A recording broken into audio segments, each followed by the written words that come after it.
Şimdi de Gaziantep çadırındayız.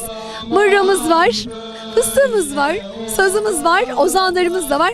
O zaman bize susmak düşer. Kara yılan der ki harben oturak.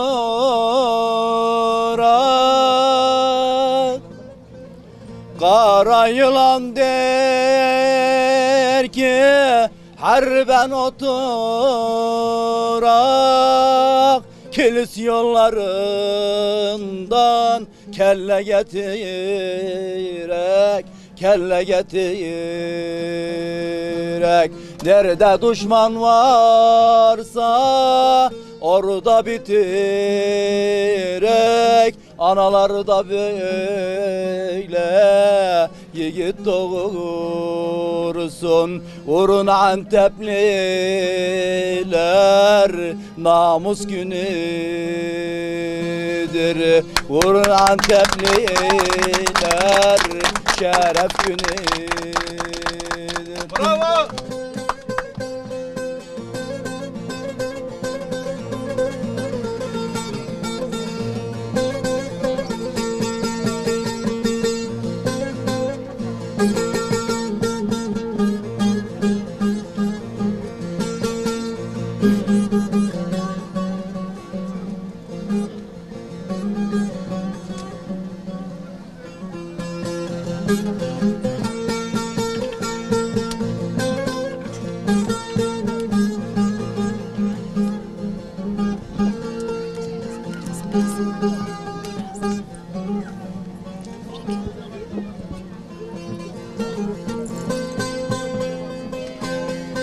Sürerim sürerim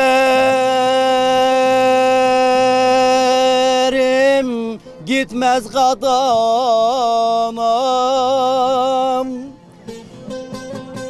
Sürerim sürerim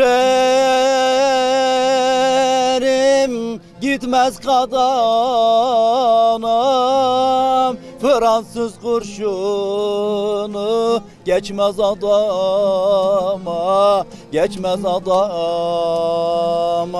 Benden selam söyle mazlum anama. Anaları da böyle yiğit doğursun. Benden selam söyle dertli anama. Anaları da böyle aslan doğursun. Vurun Antepliler, namus günüdür. Vurun Antepliler, kavga günüdür. Ya! Ya! Ya! Ya!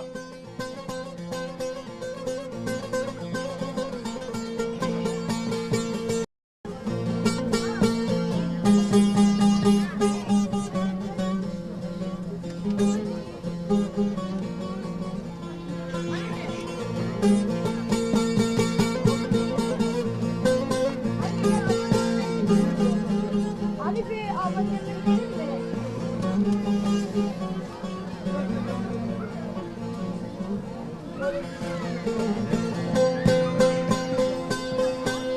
Antep'in harbine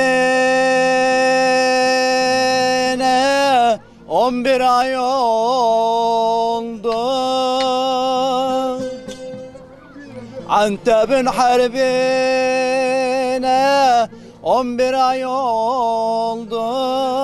Analar bacılar saçını yoldu, saçını yoldu. Onca yiğit vardı, bak şehit oldu. Vurun Antepliler, şeref günüdür. Vurun Antepliler, kavga günüdür.